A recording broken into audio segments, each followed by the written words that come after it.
নমস্কার বন্ধুরা, আপনারা দেখছেন পপ কিচেন। আর এই পপ কিচেনে আপনাদের সবাইকে স্বাগত। আজ আমি নিয়ে চলে এসেছি একটা অন্য ধরনের আর অন্য স্বাদের রেসিপি।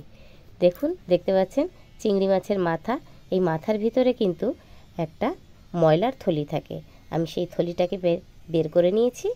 আর এখানে দেখুন এর যে দাড়ি গোঁফ থাকে সেগুলো আমি একেবারে কেটে পরিষ্কার করে ধুয়ে নিয়ে নিয়েছি। এইবার আমি এগুলোকে করব বাটা।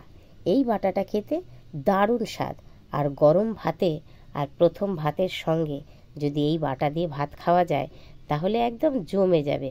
অসাধারণ একটা খাবার। তাহলে চলুন আজকে শুরু করি। রেসিপিটা করতে আমার লাগছে দেখুন শুকনো লঙ্কা, আর অল্প একটু আমি নিয়ে নিয়েছি আদা, এখানে নিয়েছি রসুনকে ছাড়িয়ে, আর নিয়েছি কালো সর্ষে।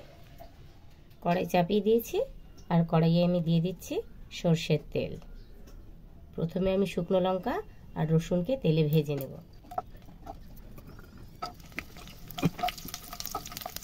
বাটাটা যেন খুব ঝালঝাল হয় সেই জন্য আমি যে শুকনো লঙ্কাটা নিয়েছি এটা নিয়েছি মাথা নেওয়া শুকনো লঙ্কা, তাহলে ঝালটা বেশি হবে। রসুনটা ভাজা হয়ে গেছে, এটা আমি তুলে নিয়েছি। এবার আমি হালকা করে একটু নেড়ে দেব আদাটাকেও। এই তেলের মধ্যেই আমি আবার দিয়ে দিচ্ছি এই যে চিংড়ি মাছের মাথাগুলোকে। এর সাথে দিয়ে দিচ্ছি স্বাদ মতো লবণ আর পরিমাণ মতন হলুদ। এবার আমি এগুলোকে সব সুন্দর করে লাল লাল করে একেবারে ভেজে নেব। মাথাগুলো একদম লাল লাল করে সুন্দর ভাজা হয়ে গেছে। এবার আমি এগুলোকে তুলে নিচ্ছি। এই দেখুন আমি শিলনোড়া নিয়ে নিয়েছি, তার মধ্যে দিয়ে দিচ্ছি প্রথমে ভেজে রাখা মাথাগুলোকে। এর মধ্যে দিচ্ছি আমি কাঁচা লঙ্কা, কিন্তু এগুলো সব পাকা। এর উপরে দিয়ে দিচ্ছি আমি ভাজা শুকনো লঙ্কা, আর দিচ্ছি আমি যে আদা আর রসুনটাকে ভেজে নিয়েছি সেটাকে। এবার আমি এর মধ্যে দিয়ে দিচ্ছি কালো সর্ষেটাকে। এর মধ্যে কিন্তু আর আমি নুন দেব না, তার কারণ মাথা ভাজার সময় আমি পরিমাণ মতো নুন আগেই দিয়ে দিয়েছি। এবার আমি সবগুলোকে সুন্দর করে একসাথে বেটে নেব।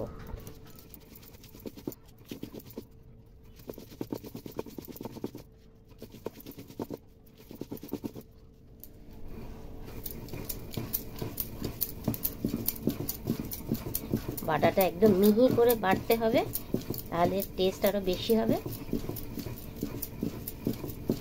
মাথায় যেহেতু খোসা থাকে এজন্য বাটাটা একটু বেশি মিহি করে বাটতে হয়।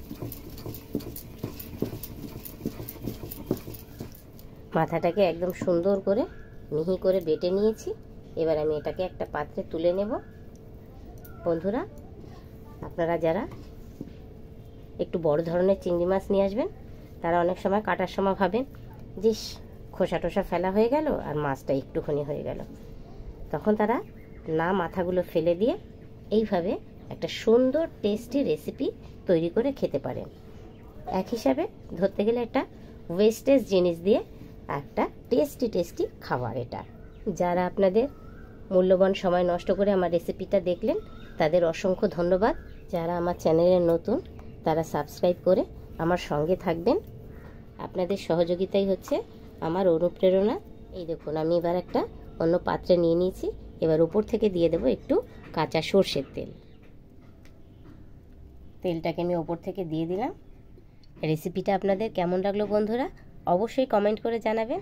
আর ভালো লাগলে এইভাবেই আপনারা তৈরি করে খাবেন। ভালো লাগলে একটা লাইক করে শেয়ার করবেন, আর সাবস্ক্রাইব করতে একদম ভুলবেন না।